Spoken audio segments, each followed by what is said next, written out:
In today's video, I'm going to teach you how to see Google Docs responses. If you made a questionnaire in Google Docs and you're wondering where the answers go, here's the key idea. Google Docs doesn't collect responses on its own. The collecting usually happens through Google Forms, and the data is best viewed in Google Forms or Google Sheets. I'll show you both ways, then explain what it means if you only used a doc. First, if your questionnaire was made with Google Forms, start by opening your form in your browser while signed into the correct Google account. At the top of the form, click the Responses tab. This is where all submitted answers live. You'll see 3 views. Summary gives you quick charts and graphs so you can spot trends at a glance. Question View shows each question with all the answers grouped underneath, which is useful when you want to compare how everyone responded to a specific item.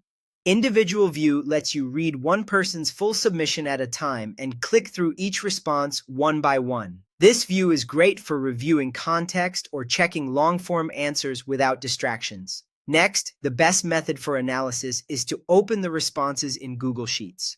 From that same Responses tab in your Google form, click the green Sheets icon. If a spreadsheet hasn't been created yet, it will make one for you. Otherwise, it opens the linked sheet. Inside the spreadsheet, each row represents one person's response, and each column corresponds to a question from your form. You'll typically see a timestamp column as well, which helps you track when each submission came in. A quick tip: freeze the top row so the question headers stay visible while you scroll. If you plan to sort, filter, or run formulas, consider making a copy of the sheet for analysis, and avoid renaming or deleting the header columns while the form is still collecting responses. Now, if you only used Google Docs and not Google Forms, there won't be a Responses tab, and the doc won't gather answers automatically. In that case, the only responses you'll have are the ones people sent back to you manually, such as by email or chat, or any replies captured through a separate Google Form link you shared.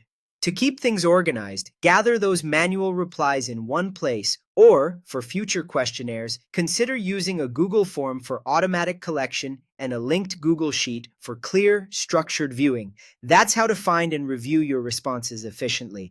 Open the form, check the Responses tab, and use the Sheets link for deeper analysis.